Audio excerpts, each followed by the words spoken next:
film sucks. Indie film sucks. It's the Indie Film Sucks podcast. Yeah.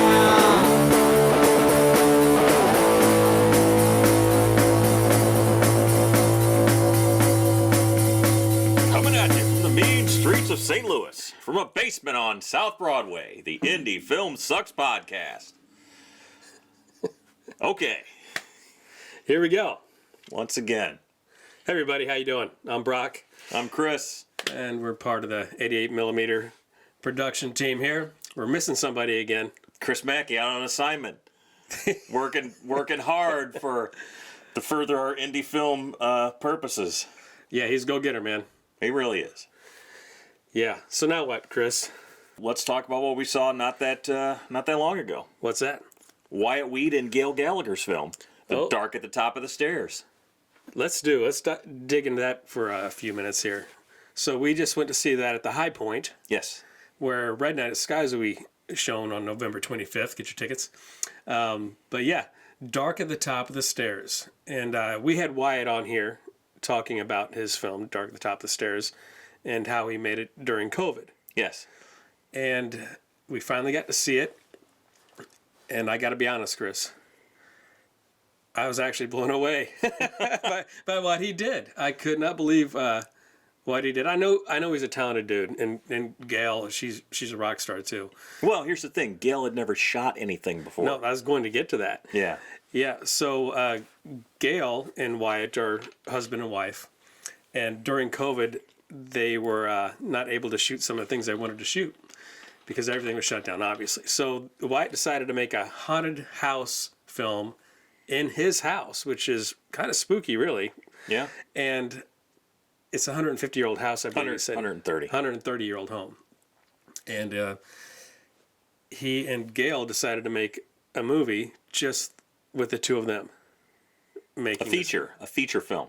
Yeah, unbelievable. So how it worked was his wife, Gail, who Chris mentioned, had never been behind the camera in her life. Well, Wyatt's usually that.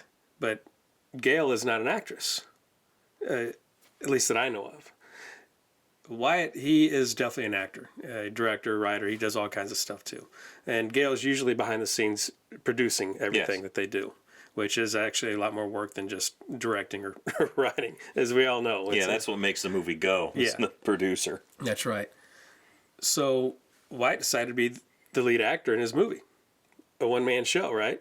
Yeah, but it's not just a one-person show. It is not just because he played 3 roles. He did. And so he played the main character, the man. Yeah. Then he played a twin brother of his, which looked totally different than his first character did. Yeah. And then he also played his father. Yes. Which looked different than the other 2 characters he played. And they all sounded different.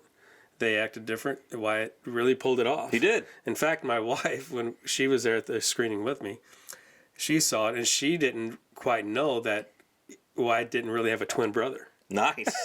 So hats off to you, Wyatt. It's a pretty good compliment. It is. She never gives me compliments for shit. That's because we've been married for 25 years. But yeah, so he pulled off the acting very well. But what Wyatt didn't have to do this time, what he normally does, is he didn't have to be behind the camera. He set up some of the camera shots for his wife Gail to shoot, which had never been behind there. And I got to tell you, and I told her at the end of the screening, I can't believe that was the first time she shot. Because there's every scene, the camera was moving, essentially. Pushes, pulls, pannings, zooms, whatever. And she pulled it off very, very well. Oh, yeah. Mm-hmm. And on top of that, the storyline was compelling. Very, he came up with a really good idea, and he executed with just 2 people making a feature film that made sense from A to Z. The acting was pretty damn good. Yeah.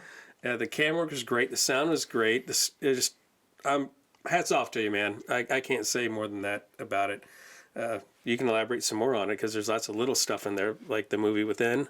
You can speak about. Yeah. So another thing that Wyatt did, because Wyatt's a filmmaker, and let me explain that. So there's a segment within the movie when they're watching an old episodic 60s like Twilight Zone TV show. Yeah. And there was another show that was in the public domain. It was not Twilight Zone. It was not Outer Limits. It was some even lesser known show. It was like From Outer Beyond. I don't know what it's called. Anyways, Wyatt was going to use clips from that, but then another company bought up the rights to all those old episodes. So he was going to license. He asked about licensing and, like a 30-second clip from that show, and they quoted him $10,000 for 30 seconds. Which, as Wyatt has said, and I agree with, if you have, a $100 million budget or whatever, that's fine. That's not a ton of money. That's not gonna break you, right? But his whole budget was like under $2,000. So he did what any filmmaker would do. He made his own 60s episodic Twilight Zone type show called From Hell Beyond.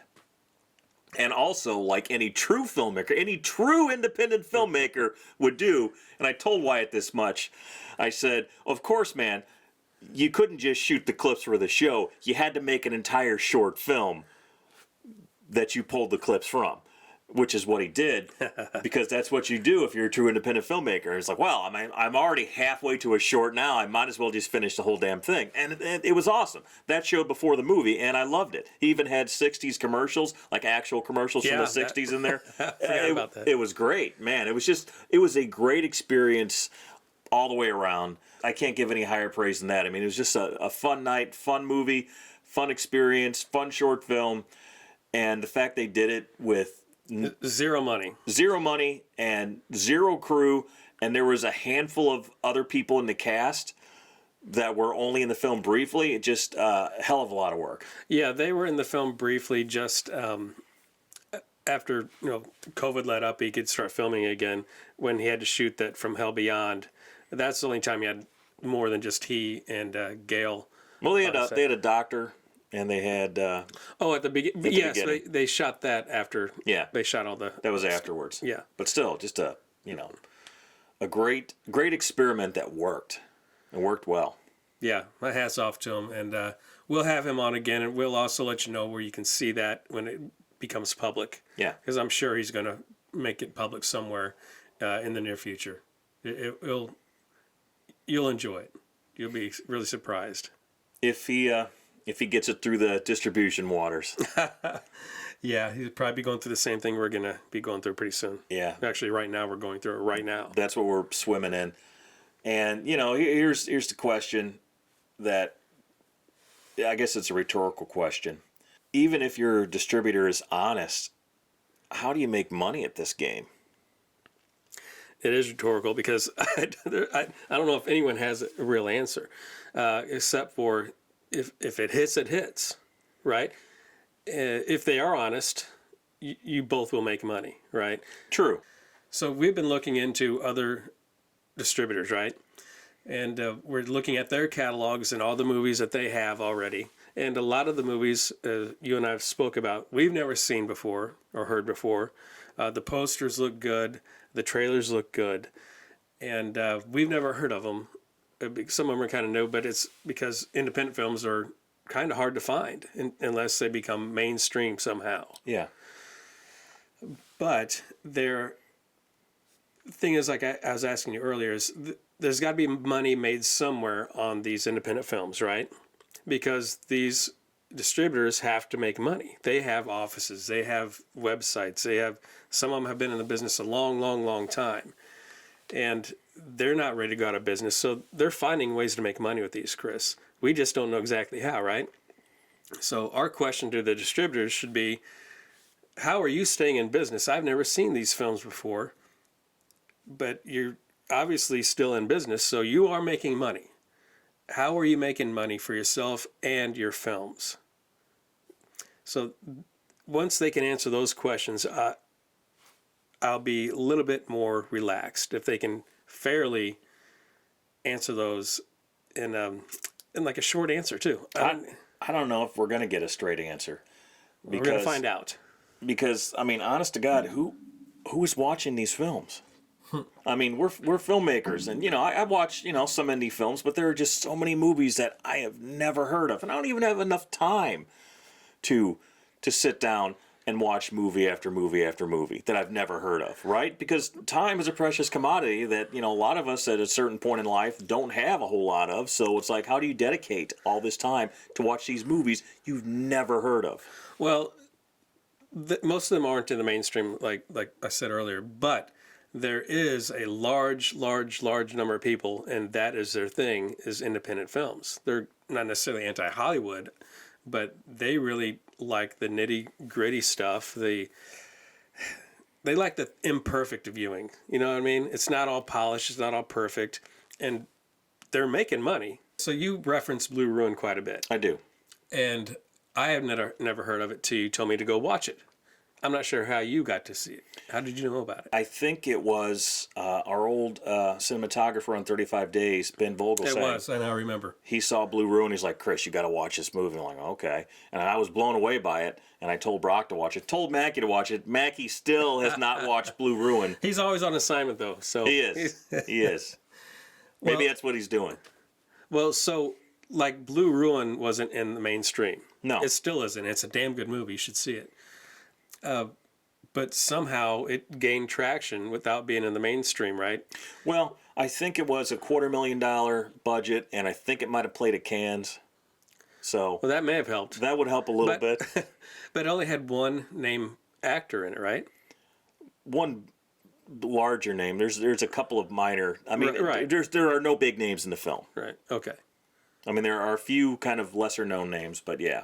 Well, to get into Cannes, I mean, I guess you have to have something special. You got to make better movies, like you talked about last episode. You was talking about if you want your movies to be seen, make better movies, which I agree 100%. And that was a damn good movie. And somehow, there's probably a lot of good movies out there that don't make it to Cannes or anything close to that. So maybe this is a bad example because this one went to Cannes.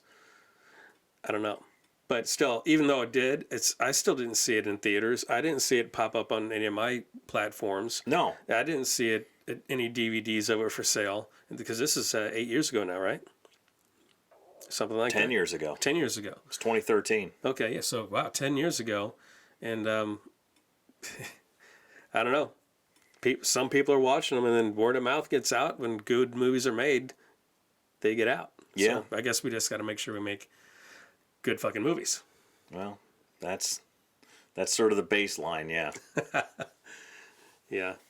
So beyond that, how do they start making movies? How to start making money at movies? You're right. You can't answer that really unless it's Blair Witch, and there's no more Blair Witches to be made. I don't think. No, because the world has changed so much. I mean, streaming has both leveled the playing field and wrecked the entire stadium at the same time. That's a good way to put that. Exactly, I think. Yeah. It really has. Why don't you elaborate what you mean by that? So it is easier than ever before to make and put out a movie yourself. It's not that difficult. I mean, making the movie's hard, but yeah, it's all relative. It's hard to make a movie, but I mean, you don't have to have a studio behind you anymore. No, you don't even have to make a good movie to get it on a platform. You can make a half-ass schlocky turd and still put it out there. And because there is so much content and it is just flooded, absolutely flooded with content, that it's kind of broken the old mold of how people got films. Like, there are no more video stores, right? You just sit on your couch and you just click through whatever streaming service you have until you see something that catches your eye. And then you go and watch The Office for the 50th time. I mean, that's what's kind of, in a way, wrecked everything. It's like we have it too good now. There is too much stuff out there, and it's too readily available. And that's why it's so hard to break through all that white noise. It is. I mean, the only aspect of that that's kind of it's kind of cool, I think, is since there's so many people in this world watching shit on platforms. So I mean, if you just got 1% of the population to watch your film, you're going to do pretty well. Yeah. So I guess people look at it that way. but also there's a wrecking aspect of that too, the wrecking ball aspect of that too. Like you're talking about, everybody thinks they can do it because somebody else already has done it. I don't know the real answers. If I did, we probably wouldn't have to ask them. Yeah. You know, we'd be executing them. The only thing we can do is, what we are doing is sending out our movie to distributors that we picked out ourselves to see if they like our movie. And so far, we've got pretty good responses and have talked to some. But doesn't mean we're actually going to go with anybody yet. No, it's all preliminary talks. And they, like you said on the earlier episode, maybe it's the last episode, Chris, here's how it's going to be at the beginning. And we all knew, oh, yeah, we like your movie. We like this about your movie. We like that about your movie. We thought this part was funny, which is kind of weird. But all the responses have been pretty good. But we know the initial conversation is always going to be that way. What are your plans? How quick do you want this thing out? Yeah. Is this the final cut? And we're like, yeah, we're not sending off a half-ass cut. So they always just want to know that kind of shit. Yeah. The initial rub and tug is it's a good time, but it doesn't mean anything. No, just to get to know them a little bit better. And, we know there's a lot of bad distributors out there, but I think the ones we are speaking to now they're legitimate companies for sure. But we don't know if they're fit yet. I guess we will see. Yeah.